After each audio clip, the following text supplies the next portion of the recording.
اهلا بيكم حبايب قلبي. يعني ايه عيد؟ يعني فطار حلو ولمة حلوة مع حبايبنا، تجهيزات، ترمس وحمص وسوداني ولب فاكهة. يعني ايه عيد؟ يعني ادخال فرحة على قلوب حبايبنا كلهم، ومشتريات وتسويقات تبقى عندنا في العيد. يعني ايه عيد؟ يعني شوكولاتة، يعني فرحة، حلويات، ممبار، كرشة. يعني ايه عيد الأضحى؟ يعني اهتمام بالنفس وبالعناية الشخصية، وافتكر نفسي وافتكر قد ايه انا مرهقة ومحتاجة فعلا استوب كده علشان اشوف نفسي وافرح نفسي وافرح جسمي كمان في العيد. يعني ايه عيد اضحى؟ يعني تجيبي لولادك كل اللي بيحبوه، وتحاولي تفرحي وتسعدي كل اللي حواليكي بضيافة العيد ولبس العيد ومشتريات العيد. العيد فرحة فعلا يا جماعة. العيد متنفس جاي لنا من السنة للسنة علشان نقدر نواصل بعد كده مشاق الحياة. العيد عندي معناه كبير جدا جدا جدا، في طقوس وفي حاجات ربنا يا رب يديمها علينا نعمة وما يحرمنا منها.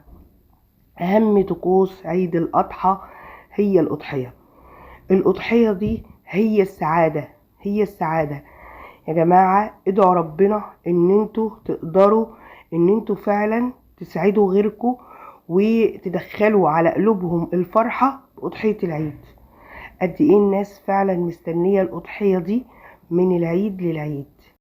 تجربتي مع العيد جميلة جدا جدا جدا ومليانة حاجات تفرح، حاجات تسعد القلب الحزين.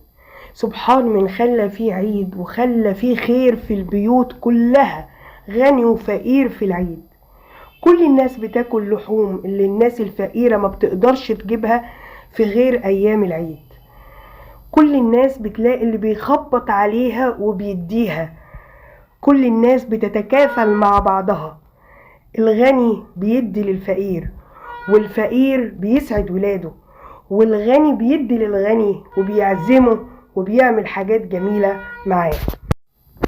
فرحوا بعض يا جماعة في العيد، اتوصوا بالناس اللي ربنا سبحانه وتعالى بيحبهم، اتوصوا بأحبابكم وجيرانكم والفقراء واللي مش معاهم واللي ربنا ما اداهمش واداكوا، اتوصوا بيهم.